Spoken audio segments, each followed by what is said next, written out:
लोकाचार्याय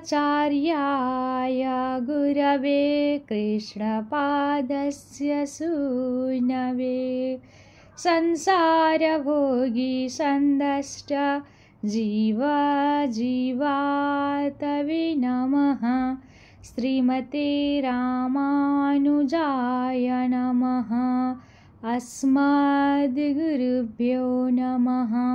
श्रीवान् महाद्रिमठ संग्रह गुरुपरंपरा। आदिव्योम महाद्रियोगी वरदालंकार रंगाधिपान् श्रीमत्तिम्मपयोगी लक्ष्मण मुनि श्रीमन्महावेंकटं कोनप्पा होयमार्य संयमी वरं श्रीरंगनाथं मुनिं श्रीमद्वेंकटयोगिनं गुणनिधिं देवेश योगीश्वरं श्रीमद्वेंकटनामकं यतिपतिं श्रीदेवनाथं यतिं कुरेशा होय योगिनं मुनिवरं श्रीवत्सचिह्नाविदं नौमि श्रीकुरुकापुरी मुनिवरं श्रीरंगयोगीश्वरं वात्सल्यादिगुणाम्बुराशिषठजित् भट्टेश योगीश्वरौ वन्देऽहं कलिजित् यतीन्द्रमनघं शान्त्यादिपूर्णाशयं श्रीवानाद्रियतीश्वरं मधुरक व्याख्यं सदा संश्रये सेवे राम सहोदरार्य शठजित् श्रीविष्णुयोगीश्वरान् वात्सल्यादिगुणाम्बुराशिमनघं वन्दे कलिध्वंसिनं नौमि श्रीमधुरं कविं मुनिवरं रङ्गेशसेवापरं वन्दे लक्ष्मणयोगिवर्य शठजित् बाणाद्रियोगीश्वरौ श्रीभट्टेश मुनिं नमामि सततं वन्दे कलिध्वंसिनं वन्दे बाणमहाद्रियोगिमधुरं काव्याह्वयं सादरं श्रीमद्बालसुदेशिकं गुरुवरं श्रीरामसद्देशिकं श्रीमद्भव्यसुदर्शनार्यममलं रामानुजार्यं भजे श्रीमत्श्रीमधुसूदनार्यमनघं सद्ब्रह्मचर्यस्थितं सेवेऽहं निगमान्तयुग्मनिपुणं श्रीमाधवार्यं गुरुं श्रीमते रम्यजामात्रे मुनीन्द्राय महात्मने श्रीरङ्गवासिने भूयात् नित्यश्रीनित्यमङ्गलम् श्रीमते रामानुजाय नमः। लोकाचार्याय गुरवे कृष्णपादस्य सूनवे संसारभोगी सन्दष्ट जीवातवे नमः। श्रीमते रामानुजाय नमः। अस्मद्गुरुभ्यो नमः। श्रीवान् महाद्रिमठ संग्रह गुरुपरंपरा। आदिव्योम महाद्रियोगी वरदालंकार रंगाधिपान् श्रीमत्तिम्मपयोगी लक्ष्मण मुनि श्रीमन्महावेंकटं कोनप्पा होयमार्य संयमी वरं श्रीरंगनाथं मुनिं श्रीमद्वेंकटयोगिनं गुणनिधिं देवेश योगीश्वरं श्रीमद्वेंकटनामकं यतिपतिं श्रीदेवनाथं यतिं कुरेशा होय योगिनं मुनिवरं श्रीवत्सचिह्नाविदं नौमि श्रीकुरुकापुरी मुनिवरं श्रीरंगयोगीश्वरं वात्सल्यादिगुणाम्बुराशिषठजित् भट्टेश योगीश्वरौ वन्देऽहं कलिजित् यतीन्द्रमनघं शान्त्यादिपूर्णाशयं श्रीवानाद्रियतीश्वरं मधुरक व्याख्यं सदा संश्रये सेवे राम सहोदरार्य शठजित् श्रीविष्णुयोगीश्वरान् वात्सल्यादिगुणाम्बुराशिमनघं वन्दे कलिध्वंसिनं नौमि श्रीमधुरं कविं मुनिवरं रङ्गेशसेवापरं वन्दे लक्ष्मणयोगिवर्य शठजित् बाणाद्रियोगीश्वरौ श्रीभट्टेशमुनिं नमामि सततं वन्दे कलिध्वंसिनं वन्दे बाणमहाद्रियोगिमधुरं काव्याह्वयं सादरम् श्रीमद्बालसुदेशिकं गुरुवरं श्रीरामसद्देशिकं श्रीमद्भव्यसुदर्शनार्यममलं रामानुजार्यं भजे श्रीमत्श्रीमधुसूदनार्यमनघं सद्ब्रह्मचर्यस्थितं सेवेऽहं निगमान्तयुग्मनिपुणं श्रीमाधवार्यं गुरुम् श्रीमते रम्यजामात्रे मुनीन्द्राय महात्मने श्रीरङ्गवासिने भूयात् नित्यश्रीनित्यमङ्गलम् श्रीमते रामानुजाय नमः। लोकाचार्याय गुरवे कृष्णपादस्य सूनवे संसारभोगी सन्दष्ट जीवातवे नमः। श्रीमते रामानुजाय नमः। अस्मद्गुरुभ्यो नमः। श्रीवान् महाद्रिमठ संग्रह गुरुपरंपरा आदिव्योम महाद्रियोगी वरदालंकार रंगाधिपान् श्रीमत्तिम्मपयोगी लक्ष्मणमुनि श्रीमन्महावेङ्कटं कोनप्पा होयमार्य संयमी वरं श्रीरङ्गनाथं मुनिं श्रीमद्वेङ्कटयोगिनं गुणनिधिं देवेशयोगीश्वरं श्रीमद्वेङ्कटनामकं यतिपतिं श्रीदेवनाथं यतिं कुरेशाहोय योगिनं मुनिवरं श्रीवत्सचिह्नाविदं नौमि श्रीकुरुकापुरीमुनिवरं श्रीरङ्गयोगीश्वरं वात्सल्यादिगुणाम्बुराशिषठजित् भट्टेशयोगीश्वरौ वन्देऽहं कलिजित् यतीन्द्रमनघं शान्त्यादिपूर्णाशयं श्रीवानाद्रियतीश्वरं मधुरक व्याख्यं सदा संश्रये सेवे रामसहोदरार्य शठजित् श्रीविष्णुयोगीश्वरान् वात्सल्यादिगुणाम्बुराशिमनघं वन्दे कलिध्वंसिनं नौमि श्रीमधुरं कविं मुनिवरं रङ्गेशसेवापरं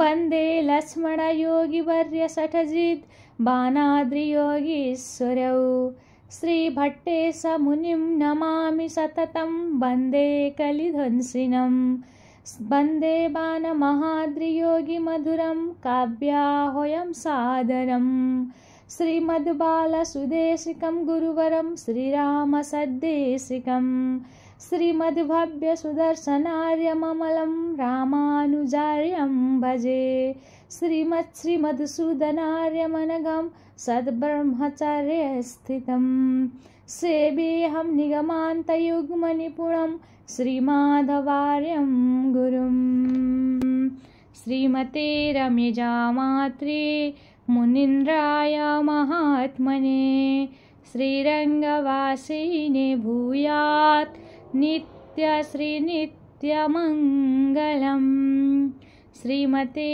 रामानुजाय नमः।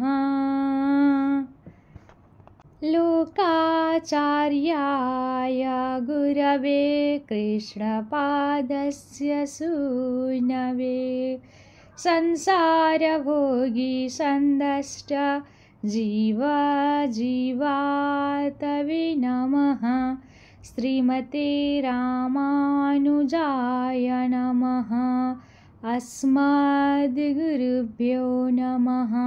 श्रीवान् महाद्रिमठ संग्रह गुरुपरंपरा आदिव्योम महाद्रियोगी वरदालंकार रंगाधिपान् श्रीमत्तिम्मपयोगी लक्ष्मणमुनि श्रीमन्महावेङ्कटं कोनप्पा होयमार्य संयमी वरं श्रीरङ्गनाथं मुनिं श्रीमद्वेङ्कटयोगिनं गुणनिधिं देवेशयोगीश्वरं श्रीमद्वेङ्कटनामकं यतिपतिं श्रीदेवनाथं यतिं कुरेशाहोययोगिनं मुनिवरं श्रीवत्सचिह्नाविदं नौमि श्रीकुरुकापुरीमुनिवरं श्रीरङ्गयोगीश्वरं वात्सल्यादिगुणाम्बुराशिषठजित् भट्टेशयोगीश्वरौ वन्देऽहं कलिजित् यतीन्द्रमनघं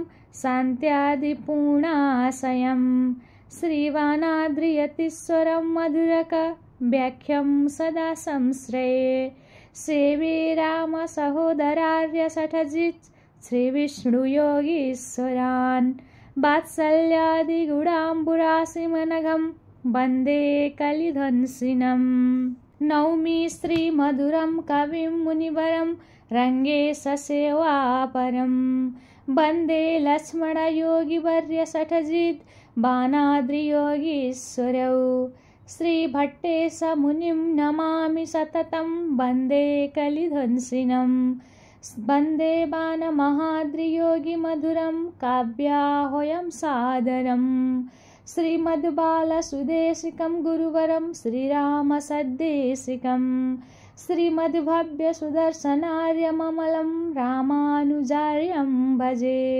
श्रीमत्श्रीमधुसूदनार्यमनघं सद्ब्रह्मचर्यस्थितं सेवेऽहं निगमान्तयुग्मनिपुणं श्रीमाधवार्यं गुरुं श्रीमते रम्यजामात्रे मुनीन्द्राय महात्मने श्रीरङ्गवासिने भूयात् नित्यश्रीनित्यमङ्गलं श्रीमते रामानुजाय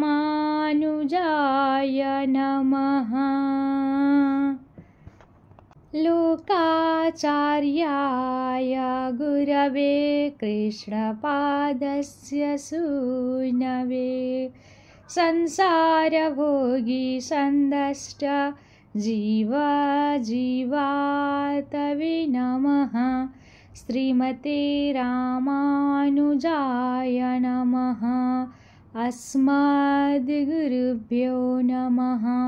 श्रीवान् महाद्रिमठ संग्रह गुरुपरंपरा आदिव्योम महाद्रियोगी वरदालंकार रंगाधिपान् श्रीमत्तिम्मपयोगी लक्ष्मणमुनि श्रीमन्महावेङ्कटं कोनप्पहोयमार्य संयमिवरं श्रीरङ्गनाथं मुनिं श्रीमद्वेङ्कटयोगिनं गुणनिधिं देवेशयोगीश्वरं श्रीमद्वेङ्कटनामकं यतिपतिं श्रीदेवनाथं यतिं कुरेशाहोययोगिनं मुनिवरं श्रीवत्सचिह्नाविदं नौमि श्रीकुरुकापुरीमुनिवरं श्रीरङ्गयोगीश्वरं वात्सल्यादिगुणाम्बुराशिषठजित् भट्टेशयोगीश्वरौ वन्देऽहं कलिजित् यतीन्द्रमनघं शान्त्यादिपूर्णाशयं श्रीवानाद्रियतीश्वरं मधुरकव्याख्यं सदा संश्रये सेवे रामसहोदरार्यषठजित् श्रीविष्णुयोगीश्वरान् वात्सल्यादिगुणाम्बुराशिमनघं वन्दे कलिधंसिनं नौमि श्रीमधुरं कविं मुनिवरं रङ्गेशसेवापरं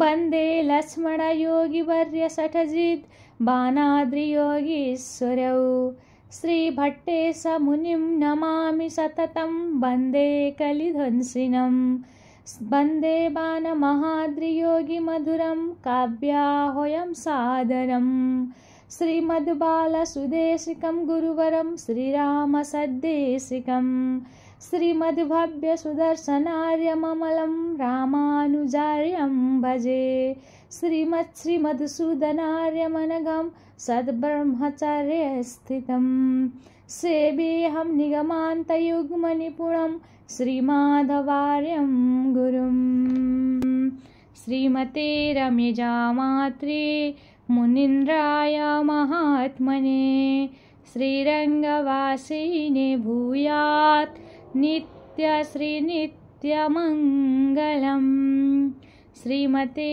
रामानुजाय नमः। लोकाचार्याय गुरवे कृष्णपादस्य सूनवे संसारभोगी सन्दष्ट जीवातवे नमः। श्रीमते रामानुजाय नमः। अस्मद्गुरुभ्यो नमः। श्रीवान् महाद्रिमठ संग्रह गुरुपरंपरा आदिव्योम महाद्रियोगी वरदालंकार रंगाधिपान् श्रीमत्तिम्मपयोगी लक्ष्मणमुनि श्रीमन्महावेङ्कटं कोनप्पा होयमार्य संयमी वरं श्रीरङ्गनाथं मुनिं श्रीमद्वेङ्कटयोगिनं गुणनिधिं देवेशयोगीश्वरं श्रीमद्वेङ्कटनामकं यतिपतिं श्रीदेवनाथं यतिं कुरेशाहोययोगिनं मुनिवरं श्रीवत्सचिह्नाभिधं नौमि श्रीकुरुकापुरीमुनिवरं श्रीरङ्गयोगीश्वरं वात्सल्यादिगुणाम्बुराशिषठजित् भट्टेशयोगीश्वरौ वन्देऽहं कलिजित् यतीन्द्रमनघं शान्त्यादिपूर्णाशयं श्रीवानाद्रियतीश्वरं मधुरक व्याख्यं सदा संश्रये सेवे रामसहोदरार्य शठजित् श्रीविष्णुयोगीश्वरान् वात्सल्यादिगुणाम्बुराशिमनघं वन्दे कलिधंसिनं नौमि श्रीमधुरं कविं मुनिवरं रङ्गेशसेवापरं वन्दे लक्ष्मणयोगिवर्य शठजित् बाणाद्रियोगीश्वरौ श्रीभट्टेशमुनिं नमामि सततं वन्दे कलिधंसिनं वन्दे बाणमहाद्रियोगिमधुरं काव्याह्वयं सादरं श्रीमद्बालसुदेशिकं गुरुवरं श्रीरामसद्देशिकं श्रीमद्भव्यसुदर्शनार्यममलं रामानुजार्यं भजे श्रीमत्श्रीमधुसूदनार्यमनघं सद्ब्रह्मचर्यस्थितं सेवेऽहं निगमान्तयुग्मनिपुणं श्रीमाधवार्यं गुरुं श्रीमते रम्यजामात्रे मुनीन्द्राय महात्मने श्रीरङ्गवासिने भूयात् नित्यश्रीनित्यमङ्गलम् श्रीमते रामानुजाय नमः। लोकाचार्याय गुरवे कृष्णपादस्य सूनवे संसारभोगी सन्दष्ट जीवातवे नमः। श्रीमते रामानुजाय नमः। अस्मद्गुरुभ्यो नमः। श्रीवान् महाद्रिमठ संग्रह गुरुपरंपरा आदिव्योम महाद्रियोगी वरदालंकार रंगाधिपान् श्रीमत्तिम्मपयोगी लक्ष्मणमुनि श्रीमन्महावेङ्कटं कोनप्पा होयमार्य संयमी वरं श्रीरङ्गनाथं मुनिं श्रीमद्वेङ्कटयोगिनं गुणनिधिं देवेशयोगीश्वरं श्रीमद्वेङ्कटनामकं यतिपतिं श्रीदेवनाथं यतिं कुरेशाहोययोगिनं मुनिवरं श्रीवत्सचिह्नाभिधं नौमि श्रीकुरुकापुरीमुनिवरं श्रीरङ्गयोगीश्वरं वात्सल्यादिगुणाम्बुराशिषठजित् भट्टेशयोगीश्वरौ वन्देऽहं कलिजित् यतीन्द्रमनघं शान्त्यादिपूर्णाशयं